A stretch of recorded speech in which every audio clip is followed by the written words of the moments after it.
UP में पंचायत चुनाव की प्रक्रिया शुरू हो गई है और राज्य निर्वाचन आयुक्त ने एक आदेश जारी करके कहा है कि मतदाता सूची को दुरुस्त करने के लिए 14 अगस्त से लेकर के 29 सितंबर तक ये मतदाता सूची ठीक की जाएगी। 15 चरणों में अलग अलग तरीके के मानकों के साथ इस सूची को ठीक किया जाएगा और खास तौर पर ऐसे मतदाता जो कि इसी साल 18 साल पूरे किए हैं उनको भी नई सूची में रखा जाएगा। मतदाता सूची को ठीक करना, सर्वे करना किसी भी चुनाव का पहला काम होता है और पंचायती चुनाव के लिए ये आदेश इस बात को साबित कर रहे हैं कि राज्य निर्वाचन आयोग अपने आप को पंचायत चुनाव के लिए तैयार कर रहा है और मतदाता सूची अंतिम जो जारी होगी वो है 15 जनवरी 2026। इसका मतलब साफ है कि अब राज्य निर्वाचन आयोग पंचायत के चुनाव के लिए अपने बंदोबस्त को ठीक करने में लग गया है। वीडियो जर्नलिस्ट दीपक राणा के साथ Alok Pandey, News State, Lucknow. Radhika Yadav murder case में आरोपी दीपक यादव को गुरुग्राम पुलिस ने आज कोर्ट में पेश किया। आपको बताएं कि कल गुरुग्राम पुलिस ने 1 दिन की पुलिस रिमांड, पुलिस कस्टडी मांगी, जिसके बाद 1 दिन तक गुरुग्राम पुलिस ने हर एक एंगल से जांच पड़ताल की। उसके बाद आज कोर्ट में पेश करने के बाद कोर्ट ने दीपक यादव आरोपी को जो है वो 14 दिन की न्यायिक हिरासत यानी जुडिशियल कस्टडी में भेज दी। चूँकि गुरुग्राम पुलिस ने आगे पुलिस कस्टडी की रिमांड जो है वो उसकी डिमांड नहीं मांगी, इस वजह से कोर्ट ने दीपक यादव को 14 दिन की न्यायिक हिरासत में भेज दिया। इसमें आज मॉर्निंग आवर्स में सेक्टर 56 पुलिस स्टेशन गुरुग्राम में इन्फॉर्मेशन मिली थी एक निजी हॉस्पिटल से कि एक लड़की है जिसको कुछ गोलियां लगी हैं जो मृत अवस्था में हॉस्पिटल में है। इसके ऊपर पुलिस टीम के द्वारा हॉस्पिटल में जाकर के पता किया गया तो मालूम हुआ कि ये राधिका नाम की लड़की थी और करीब 25 वर्षीय लड़की है जो कि सेक्टर 57 के किसी एरिया में रहती है। पुलिस के द्वारा उसके घर जाकर के पता किया गया लेटर ऑन, तो मालूम हुआ कि ये जो राधिका है ये टेनिस प्लेयर थी और फिलहाल ये कोई अपनी टेनिस अकेडमी चला रही थी। इसके पिता के द्वारा इसको गोलियां मारी गई हैं, जिसको पुलिस के द्वारा अरेस्ट कर लिया गया है और उससे पूछताछ की गई है तो उन्होंने इस घटना को अंजाम देना स्वीकार किया है।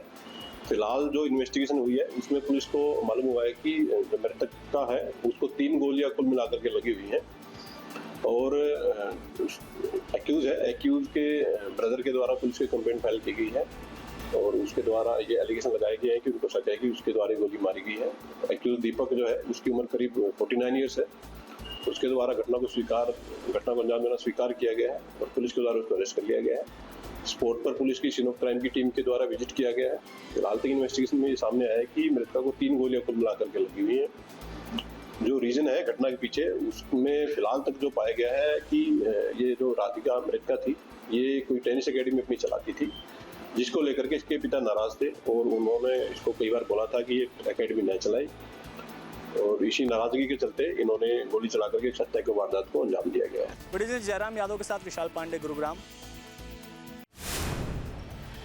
इंदौर के ट्रांसपोर्ट कारोबारी राजा रघुवंशी के मर्डर में पत्नी सोनम का हाथ सामने आने के बाद से दोनों परिवारों के बीच तकरार बढ़ती जा रही है। राजा के परिवार ने सोनम के परिवार से वो गहने वापस मांग लिए हैं जो उन्होंने शादी में अपनी बहू को उपहार में दिए थे। सोनम के परिवार ने रघुवंशी समाज और पुलिस की मौजूदगी में वो तमाम गहने लौटा दिए हैं। हालांकि सोनम के पिता ने बेटी को दिया हुआ दहेज और कैश वापस लेने से इनकार कर दिया है। सोनम के पिता कहते हैं कि बेटी को दिया हुआ दान वापस नहीं लेंगे। हालांकि ये भी कहते हैं कि जब तक मैं सोनम से मिलकर पूछ नहीं लूँगा तब तक यह मानने को तैयार नहीं हूँ कि मेरी बेटी ने अपने पति की हत्या करवाई है। Sachin बहरानी, news state, Uttar Pradesh, Uttarakhand. चुनावी वर्ष में बिहार सरकार राज्य के नागरिकों के लिए नित नए घोषणाएं कर रही है। अगर सब कुछ ठीक रहा तो आने वाले दिनों में नागरिकों के लिए ऐसी ही एक लाभप्रद योजना की घोषणा हो सकती है। यह प्रति परिवार 100 यूनिट बिजली निःशुल्क देने की योजना है। ऊर्जा विभाग ने इसका प्रस्ताव तैयार किया है जिसे वित्त विभाग ने अपनी सहमति दे दी है। अब राज्य मंत्रिपरिषद से स्वीकृति के बाद यह योजना प्रभाव में आ जाएगी। इस योजना के अंतर्गत घरेलू उपभोक्ताओं को उपयोग के लिए 100 यूनिट बिजली प्रति परिवार निःशुल्क दिया जाएगा। इससे अधिक बिजली खर्च करने वाले उपभोक्ताओं को अपनी जेब ढीली करनी पड़ सकती है। इतना ही नहीं, चर्चा है कि आगे आगे इसमें कुछ और रियायतें भी मिल सकती हैं। कृषि क्षेत्र के उपभोक्ताओं को भी बिजली पर कुछ और रियायत देने के लिए सरकार मन बना रही है। इससे बिजली पर सरकार का अनुदान बढ़ेगा। उत्तम आनंद बख्श, न्यूज स्टेट, उत्तर प्रदेश, उत्तराखंड। योगी सरकार धर्मांतरण के सबसे बड़े सिंडिकेट को ध्वस्त करने में जुटी हुई है। इसी कड़ी में यूपी एटीएस ने धर्मांतरण के सरगना छांगुर बाबा की कोडवर्ड को डिकोड कर लिया है। छांगुर बाबा अपने साथियों को कोडवर्ड देता था और उसी कोड में वो अपने साथियों से बात करता था, जिसमें काजल, मिट्टी पलटना जैसे शब्दों का इस्तेमाल किया जाता था। उसके बाद मासूम लड़कियों को प्रेम जाल में फंसाकर उनका धर्मांतरण कराया जाता था। ना सिर्फ अपने साथियों के साथ, बल्कि जो अवैध ट्रांजैक्शन होता था उसमें भी छांगुर बाबा कोडवर्ड का इस्तेमाल करता था। हालांकि अब यूपी एटीएस के पास पूरी जानकारी है और उसी के आधार पर यूपी एटीएस की जांच आगे बढ़ रही है। छांगुर बाबा के गिरोह द्वारा काफ़ी समय से धर्मांतरण लगातार कराया जा रहा था। इसके लिए हनी ट्रैप्स का प्रशासनिक दबाव बनाना, नाबालिगों को अपने इन्फ्लुएंस में लेना, तरह तरह से ऐसे लोगों का इस्तेमाल करना जिनका इन्फ्लुएंस आसानी से समाज में है, उनका इस्तेमाल करके धर्मांतरण कराया गया। और इसके लिए काफ़ी बड़ी मात्रा में फॉरेन फंड्स भी प्राप्त किए गए। धर्मांतरण के लिए एक रेट कार्ड्स थे जो इनके एजेंट्स को धन दिया जाता था, काफ़ी बड़ी अमाउंट में था। जो फॉरेन फंडिंग हुई वो लगभग 40 अकाउंट्स में आई। इन सभी अकाउंट्स की जानकारी एटीएस को है। किन स्रोतों से ये धन प्राप्त हुआ उसके बारे में एटीएस लगातार जानकारी प्राप्त कर रही है। वीडियो जर्नलिस्ट सुवी खान के साथ अविनाश सिंह, न्यूज स्टेट, लखनऊ। उतरौला में ही छंगुर बाबा की एक और दुकान है। दुकान पर बाकायदे लिखा हुआ है बाबा ताजुद्दीन। और ये जो दुकान है उतरौला में है। बताया जा रहा है कि कुछ साल पहले इस दुकान का निर्माण कराया गया था। कपड़े की दुकान थी।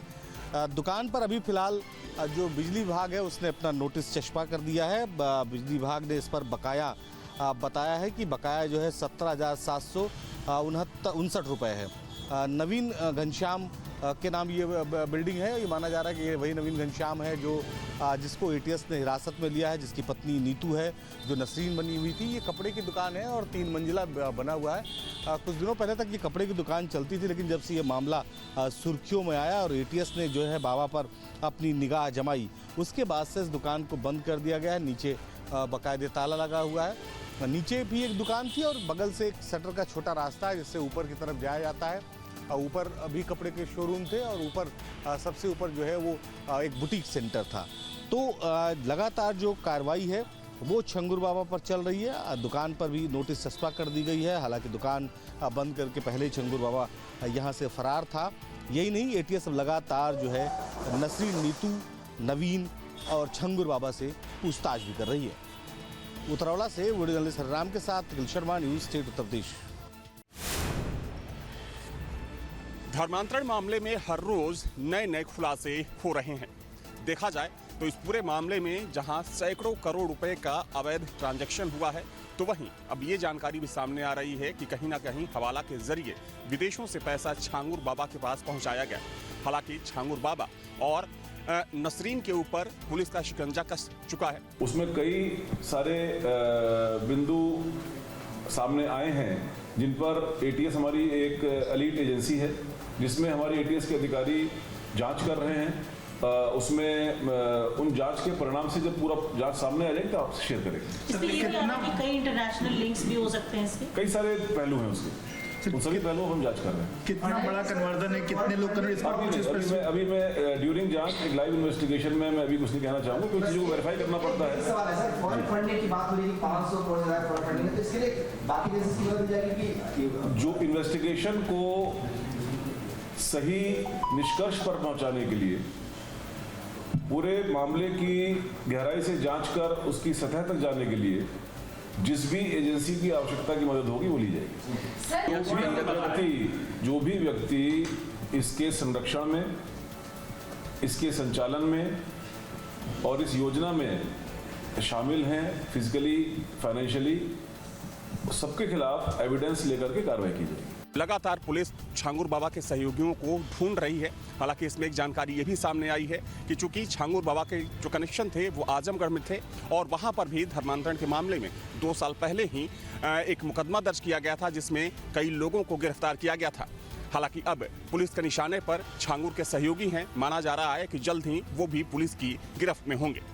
वीडियो जर्नलिस्ट सुखी के साथ अविनाश सिंह, न्यूज स्टेट, लखनऊ। बलरामपुर के छांगुर बाबा के नेटवर्क का तार अब श्रावस्ती से जुड़ा हुआ दिखाई दे रहा है। श्रावस्ती के इकौना में 2019 में संचालित हुआ एक मदरसा, जिसका संचालक सैयद शहाबुद्दीन है, उसे आज पुलिस के द्वारा छापेमारी करके गिरफ्तार कर लिया गया। एसडीएम और पुलिस की टीम के द्वारा जब मदरसे में छापेमारी किया गया तो वहां से कई संदिग्ध दस्तावेजों को भी जब्त कर लिया गया, जिस दौरान एसडीएम और पुलिस टीम के द्वारा मदरसे को सील कर दिया गया। वहीं इस पूरे मामले पर श्रावस्ती के डीएम अजय द्विवेदी के द्वारा बताया गया कि गोपनीय तरीके से सूचना मिला था कि छांगुर बाबा से मदरसा संचालक का तार जुड़ा हुआ है, जिस पर डीएम के निर्देश पर एसडीएम इकौना और पुलिस के द्वारा छापेमारी किया गया और वहां पर मौजूद दस्तावेजों को जब्त कर लिया गया। ये जो प्रश्नगत मदरसा है जामिया नूरिया फातिमा लिल बनात, ये इकौना के रहमानपुरा क्षेत्र में है और इसके जो संचालक हैं वो श्री सैयद सिराजुद्दीन हैं। इसमें कुछ गोपनीय सूचना इस प्रकार की प्राप्त हुई थी। उसके आधार पर एक प्रारंभिक जो है जांच शुरू की गई है, जिसके अंतर्गत जो प्रबंधक हैं उनसे पूछताछ की गई है और इसके अतिरिक्त जो है इसके जो बैंक खाते हैं उनका विवरण ले लिया गया है, उनकी भी जांच की जा रही है। इसके साथ ही पूर्व में जो छात्र छात्राएं यहाँ पे अध्ययनरत थे उनकी भी डिटेल जो है ले ली गई है। इसके साथ ही इस दृष्टिकोण से भी सूचनाएं जुटाई जा रही हैं, जांच की जा रही है कि किसी असामाजिक गतिविधि से तो इनका कोई संपर्क नहीं था। वीडियो जर्नलिस्ट विनायक के साथ मैं अभिषेक सोनी, न्यूज स्टेट, श्रावस्ती। छत्तीसगढ़ के सुकमा जिले से एक बड़ी खबर सामने आ रही है। यहाँ 23 नक्सलियों ने सुरक्षा बलों के सामने घुटने टेक दिए हैं और आत्मसमर्पण कर दिया है। पुलिस से मिली जानकारी के अनुसार इन नक्सलियों पर 1 करोड़ रुपए से ज्यादा का इनाम था। पुलिस अधिकारियों के मुताबिक उन्होंने बताया कि आत्मसमर्पण करने वाले नक्सलियों पर क्षेत्र में बड़ी नक्सली घटनाओं में शामिल होने का आरोप है। सरेंडर करने वाली 23 नक्सलियों में 9 महिला नक्सली शामिल है। वहीं नक्सलियों ने छत्तीसगढ़ सरकार की नक्सलवादी आत्मसमर्पण पुनर्निवास नीति योजना से प्रभावित होकर और अंदरूनी क्षेत्रों में लगातार पुलिस के बढ़ते प्रभाव से सरेंडर करने का फैसला किया। इन नक्सलियों पर कुल 1 करोड़ 18 लाख रुपए का इनाम था। वीडियो जर्नलिस्ट ओम प्रकाश सेन के साथ राममाल्य, उत्तर प्रदेश, उत्तराखंड। देश भर में जिस तरीके से पुलों के गिरने की घटनाएं सामने आ रही हैं, उसी को लेकर उत्तर प्रदेश सरकार भी गंभीर है और यही वजह थी कि मुख्यमंत्री योगी आदित्य कहा था कि 50 साल के लगभग के जो पुल हो चुके हैं उनका सर्वे कराया जाए और उनकी जांच की जाए और जो क्षतिग्रस्त हों उन्हें तत्काल बंद कर दिया जाए। लेकिन जिस तरीके से रायबरेली के गेगासो गंगा पुल की, इसी गंगा पुल की जिसकी लंबाई 1 किलोमीटर 800 मीटर की ये लंबाई है रायबरेली जिले में, और इसका जो है वो जो शिलान्यास है वो इंदिरा गांधी जो तत्कालीन यहाँ की सांसद थी और देश की प्रधानमंत्री थी, उन्होंने 1970 में इसका शिलान्यास किया था और 1978 में राजनारायण जो रायबरेली के सांसद थे और केंद्रीय मंत्री थे, उन्होंने 1978 में इसका उद्घाटन किया और उस समय तब उसके बाद यातायात इसमें शुरू किया गया था। अब हालात ये हुए कि ये पुल कई जगह से क्षतिग्रस्त हो गया और यही वजह रही कि जो सेंट्रल रोड रिसर्च टीम जो है उसकी तरफ से एक टीम यहाँ पर पहुँची और 3-4 दिन यहाँ रह करके इस पुल की पूरी जांच पड़ताल की और उसके बाद टीम ने बताया कि अब ये पुल कई जगह से क्षतिग्रस्त हो गया है, तत्काल इसे बंद करके रिपेयरिंग की ज़रूरत है और तभी इसको चालू किया जाए, वरना बड़ा हादसा हो सकता है। और यही वजह रही कि तत्काल अब देखिए आदेश के बाद यहाँ पर NHAI के अधिकारी आए और आज से इस पुल पर आवागमन पूरी तरीके से बंद करा दिया गया है। बताया जा रहा है कि अगले 6 महीने तक ये बंद रहेगा, रिपेयरिंग होगी, लेकिन अभी समय और भी बढ़ सकता है। News state, Raebareli.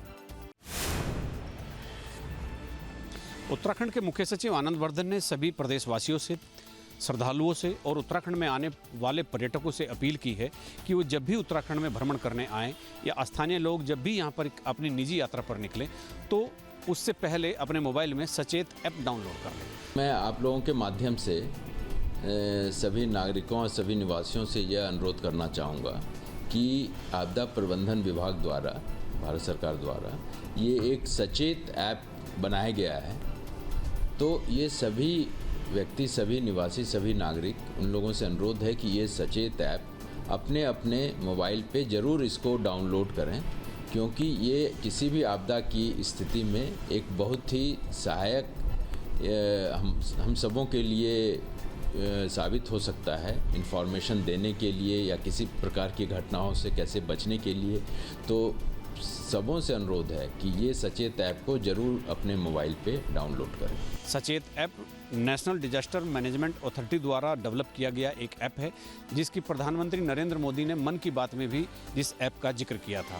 ये भारत सरकार की एजेंसी द्वारा, NDMA द्वारा बनाया गया एक ऐप है और ये बताता है कि जब आप चलते हैं, यात्रा करते हैं, तो आपके यात्रा के रूट में कहाँ कहाँ लैंडस्लाइड हो सकता है, कहाँ बारिश की संभावनाएं हैं, कहाँ क्या खतरा आपको हो सकता है और आपको ये ऐप किसी भी अप्रिय घटना से बचाने में सहायक साबित हो सकता है। मुख्य सचिव उत्तराखंड आनंद वर्धन ने ये अपील तीर्थयात्रियों से भी, पर्यटकों से भी और प्रदेश के जो स्थानीय लोग हैं उनसे भी की है और उनसे ये कहा है कि अपने मोबाइल में सचेत ऐप को डाउनलोड करके अप्रिय घटनाओं से बचने की एक जो अवसर मिला है उसका उपयोग करने का कष्ट करें।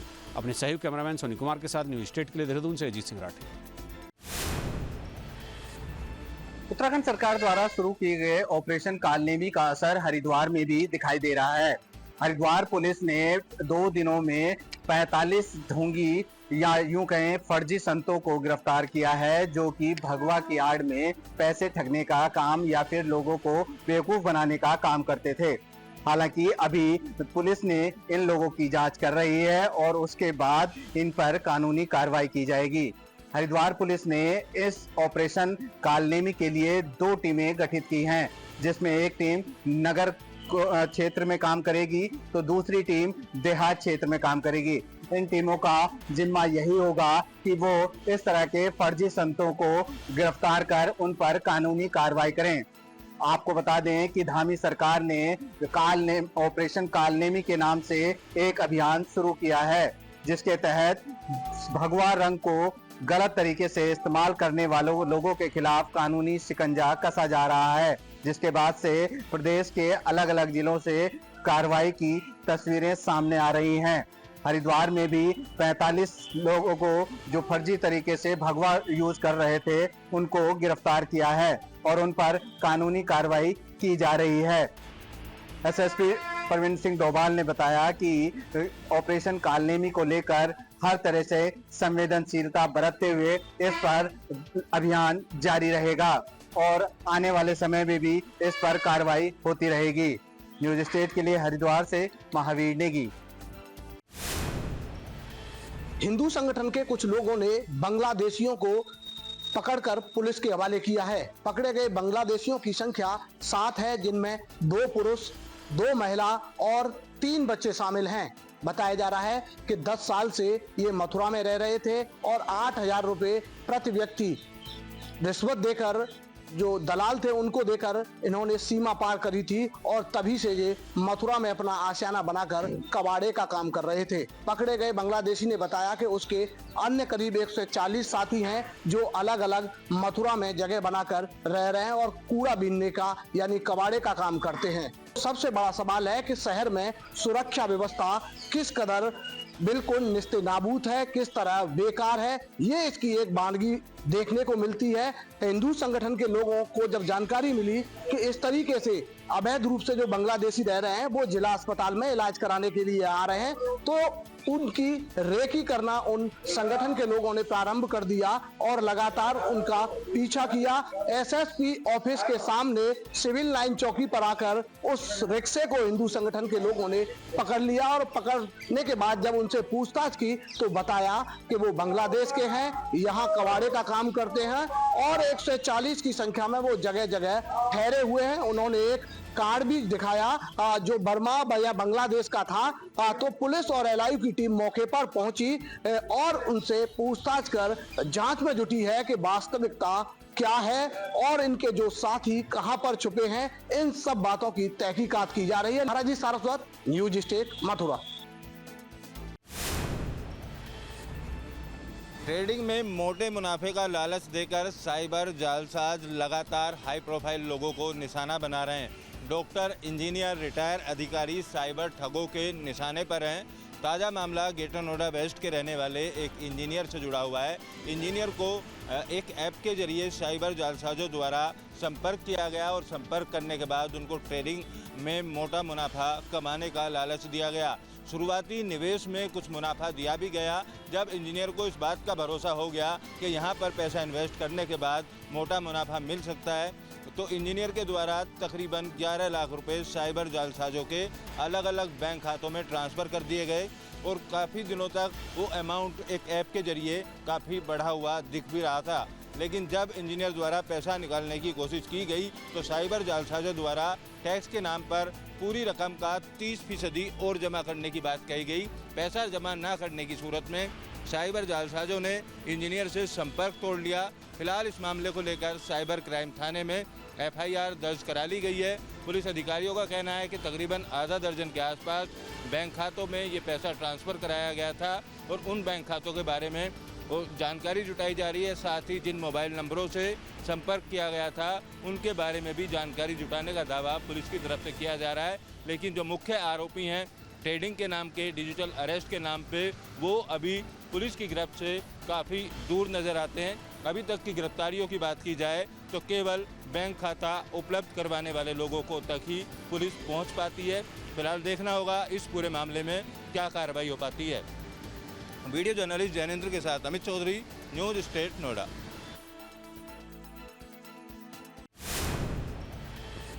महोबा में बदमाशों की शामत आ चुकी है। शायद यही वजह है कि पुलिस अधीक्षक प्रबल प्रताप सिंह ने अब बदमाशों की संपत्ति पर जब्तीकरण और कुर्की की कार्रवाई अमल में लाई है। ऐसे ही दो बदमाश जो लगातार महोबा में चोरी की वारदातों को अंजाम दे रहे थे, अनिल सोनी और अनिल राजपूत पर उनकी अवैध संपत्तियों पर आज कुर्की की कार्रवाई की गई। महोबा पुलिस अधीक्षक प्रबल प्रताप सिंह के निर्देश पर कबरई स्थान में इनकी अचल और चल संपत्ति को आज पुलिस ने जब्तीकरण करते हुए कुर्की की कार्रवाई की है। बताया जाता है कि ये दोनों बदमाश हमीरपुर जनपद के राठ क्षेत्र के रहने वाले हैं जो महोबा में लगातार चोरी की वारदातों को अंजाम दे रहे थे। इनके ऊपर महोबा जनपद सहित हमीरपुर जनपद में कई संगीन आपराधिक मुकदमे दर्ज हैं, जिसके बाद पुलिस ने इस मामले को गंभीरता से लेते हुए दोनों ही बदमाशों की संपत्ति पर अवैध संपत्ति पर कार्रवाई की है और दोनों की संपत्तियों को कुर्क कर दिया गया है। पुलिस अधीक्षक ने साफ संदेश दिए कि ऐसे बदमाश जो लगातार आपराधिक वारदातों करके संपत्तियों को अर्जित कर रहे हैं उनके खिलाफ कार्रवाई आगे भी जारी रहेगी। इरफान पठान, न्यूज़ उत्तर प्रदेश।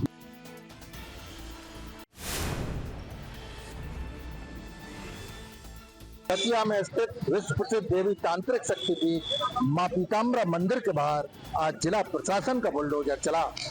तकरीबन 1 सैकड़ा से अधिक अतिक्रमणकर्ताओं के खिलाफ कार्रवाई हुई। कच्ची पक्की दुकानें और गुमटियां जो बनाई गई थी उनको पूरी तरह से ध्वस्त किया गया।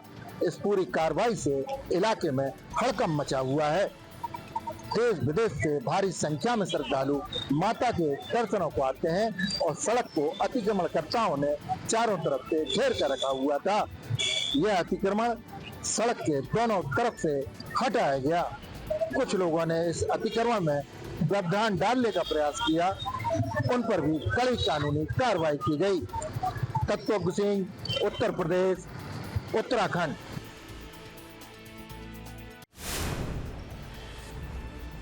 झांसी में लगातार हो रही मूसलाधार बारिश से जहां जनजीवन अस्त व्यस्त हो चुका है, वहीं नदियों और तालाबों का जल स्तर लगातार बढ़ता जा रहा है।